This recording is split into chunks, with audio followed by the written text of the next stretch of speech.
As we have now learned, sepsis can happen as a response to any injury or infection anywhere in the body.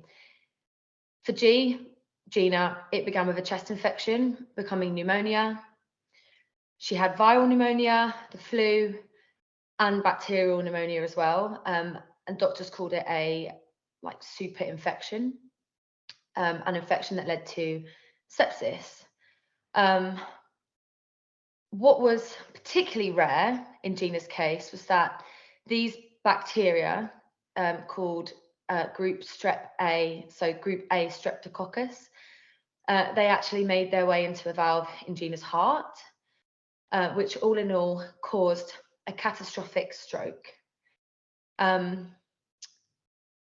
obviously I can't really still believe that I'm saying those words, but that is in a nutshell what happened. And it is shocking because I thought, and a lot of people that have been around me and my family throughout this experience thought that sepsis is when people get a cut and then bacteria gets in and your body has a terrible reaction to it. I've always been one of those people that carry antibacterial wipes and Savlon or Germaline around for every scrape or graze, and I've always thought about sepsis in that way.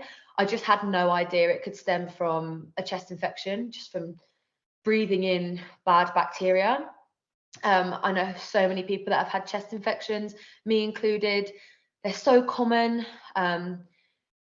It's unknown why, so I've read, why some people develop sepsis in response to these common infections like chest infections, and other people just take a short course of antibiotics and they're right as rain. And I guess it's very painful not having an explanation, why was that the case for Gina and not for other people. And I think that's, contributes to why it is such a shock. And that leads me on to really what I wanted to speak about first, and that is the speed at which this all happened. So on Monday, the 4th of September, Gina started to feel unwell with the classic flu-like symptoms. Very catch-all phrase. 10 days later, on Thursday, the 14th of September, she passed away. So her symptoms began on the Monday. It wasn't actually until the Thursday of that week, which was the 7th of September, that she stopped going to work and she went to see a GP, which is not something she really did very often, to be honest. My brother and my mum were actually ill as well at the time, but Gina felt, horrendous. She told us that her body felt like it had been hit by a bus. She had a tight chest, muscle pain. The GP she saw actually took her temperature at 39 degrees, but reassured her that she'd only been unwell for 2 days. It was likely to be a virus. No prescription required. Drink lots of fluids, take paracetamol, and just monitor herself. So that brings me on to my second point, which is that you know your own body. We as a family can't, and we won't look back and have regret about what happened because it is simply too painful. But I will say that I wish Gina had been more insistent. We now know one of the symptoms of sepsis is that you feel like you're dying. And I think if Gina had said that, if she had insisted to the doctor or to us that this really felt life-threatening, maybe she'd have gone to A&E sooner, and there is no way of knowing what was said during that GP doctor appointment. But my point is, if you feel like you're dying, let it be known, raise alarm bells. Perhaps, if she had gone to hospital sooner, this might have been prevented, but we don't know, we'll never know. One can only assume that the sooner the better. So be true to yourself, and if you feel that terrible, say, which was the case for Gina. After her doctor's appointment, she felt progressively worse. And we weren't to know it was serious. We thought sleep it off, get some rest, see how you feel in the morning. but she just deteriorated so rapidly that during the night she struggled to breathe and she panicked, and she actually phoned an ambulance for herself at about 5 a.m. Again, the speed. She walked to that GP's appointment just a few hours before that, in the afternoon of that Thursday. And then by the early hours of that morning, she struggled to breathe so much that she phoned an ambulance for herself and was really worried. I think she thought it was COVID, actually. So my parents actually took her to A&E because that was quicker than the ambulance, and she had a series of tests immediately. Thankfully, the nurses and doctors there really sprung into action and were on the case. They actually struggled to take blood, and then really, my mum says, appeared visibly concerned about the colour of her blood. And almost minutes later, they put Gina under a general anaesthetic. So she was fully sedated because they wanted to give her ventilation to help with the breathing. And she was taken into intensive care within hours of arriving at the A&E department. What then followed were 6 unimaginably grueling and devastating and traumatizing days where Gina received treatment in the ICU whilst under sedation, which included being transferred to a specialist hospital for lungs and for hearts. We were told maybe a few days in to her treatment in the ICU that she had sepsis. And we felt like the doctors did what they could. There were so many machines and wires and pipes and cocktails and medications. So we were told antibiotics, antivirals. And to be honest, I really don't want to focus too much about what we as a family went through or what Gina went through, because we just felt so helpless, and obviously so deeply sorry seeing her there and mirroring, in each other that pain that we all felt, to go through that. And we stayed by her side, obviously, every day, but we were just completely out of control of the situation. And although there were some early signs that she maybe was starting to get a little bit better, that was unfortunately not the case. And while she did her best to fight it, if you knew my sister, you'd know, so strong, so brave. But the infection was too much, and at some point, we don't know when, it caused a stroke. We were taken into one of those dreaded side rooms where a consultant told us that it was not survivable. She wasn't going to wake up, and we had to turn off her life support machines on Thursday, the 14th of September 2023. Yeah. So that brings me to my last point, that she did her best to fight it, to fight an infection, to fight sepsis, and she was in perfect physical health. Surely, that meant she had the best chances of anyone. She was 30, she exercised every day, she was a proper gym queen. She cared passionately about maintaining a really healthy diet. She used to say a colourful diet was a good diet with loads of fruit and veg and nutrients, and she'd get new recipes, and she was a wonderful cook. Never drank alcohol. My brother and I, she's the only one out of the 3 of us. She just never drinks, smokes, never taken drugs. Honestly, she'd rarely take paracetamol for like a period pain or something. She was 100% healthy, the healthiest person I've ever known. My point is that sepsis really can happen to anyone,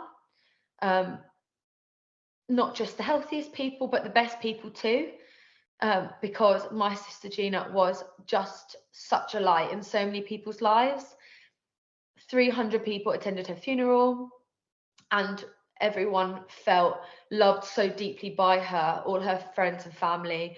She would just do anything for those people that she loved, and she would use any excuse to bring us all together. I mean, the celebrations for her 30th birthday were, we laugh about it now. It involved a 9-person trip to Prague with karaoke bars for Gina and beer halls for everybody else. Several parties, lots of celebrating and lots of being all together. She was a primary school teacher. She was so dedicated, so hardworking. Her colleagues just spoke so highly about her enthusiasm and her creativity and how inventive she was with her lessons. And she'd step up and organise the school play because she was a wonderful musician, amazing on the piano, and an even better singer. She had the most amazing singing voice, which she recorded. She did these little videos for Instagram, which thankfully now are like a time capsule, really, on her Instagram page. And we can go back through and watch all of those videos of her singing. Her photos too. She took so many photos, and I nagged her about it. But obviously, very grateful for that now.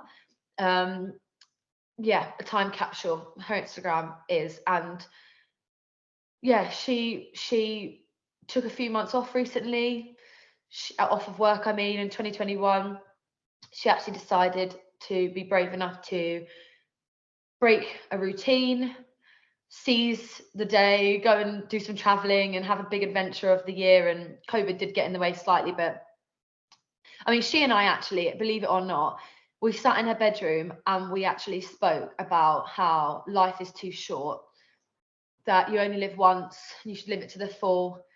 And I think her going away and doing that traveling and being, the happiest version of herself right when this all happened means that really she is forever, forever that way, which is painful and brilliant in equal measure. And she just had such a zest for life and was such a happy and positive person with so much love to give and so much to live for. And yeah, it's devastating to be without her, really. It is a constant pain. I'm in agony. My parents, who are so incredible and should never have to lose their child, it's so wrong. For my grandparents, for her boyfriend, soon to be her fiance, agony. For the rest of my family, thankfully, we're a huge and loving and supportive bunch. For my brother, for us all, really, it's agony. Not just, for the loss of her, but for what she had to go through, what we all went through. And I think I speak for anyone that has a sister. She is just your best friend, the person that understands you best, loves you most. She gets to know every version of you as you grow up, and she's there at the beginning and she should be there at the end. She's a friend for life. And I'm 26, so my sister was 30. And at 26, I know that I won't ever get over this. But I've read a bit about grief. I've never experienced grief before, so I'm learning, but I just trust that I will learn to live with it. Grief comes because love came first. I keep telling myself that. And every day, I won't just live for me, but I'll live for her too. And she'll be with me always, I'm sure. And we feel very passionately as a family that we should use Gina's memory to do good, even more good than she did in her lifetime, working with all those children in school and giving so many kids a better chance at life. She'd want this. She'd want us to use her memory to spread awareness about sepsis. She actually died the day after Sepsis Awareness Day, and there was a stall in the hospital on that day where she was, about sepsis, and the wonderful volunteers from the UK Sepsis Trust talked to us about sepsis and devastatingly about recovery, which of course we never needed. But I just think it's so important to hark back to those 3 points that I made earlier for everyone watching, listening, that one, the speed at which sepsis can take hold is gut-wrenchingly shocking. Seek help straight away. Don't delay. If you feel like you're dying, if you feel that unwell. Secondly, on that note, flu-like symptoms is such a catch-all phrase and is so easy to misdiagnose. If you do truly feel like you're dying, tell someone, tell a doctor, be insistent on that. And finally, number 3, as we've learned, sepsis can strike anyone. Don't underestimate it. Being fit and young and healthy isn't always enough. so far we have my family, my lovely family, we've raised £11,343 for the UK Sepsis Trust, and long may it continue. I'm actually running the London Landmarks Half Marathon with the Sepsis Trust in April. We all plan to do the 3 Peaks Challenge in June as a family. So please donate to Gina's Just Giving page if you haven't already, and if you have donated already, please donate again. Because as the charity actually say, every donation sparks the question, what is sepsis? And that's what it's about. I really hope that by raising money and doing these things, it really does give you that sense of purpose, and hopefully in doing so, in raising awareness, will save lives. And oh yeah, I just guess I wish that it could also bring Gina back. Yeah,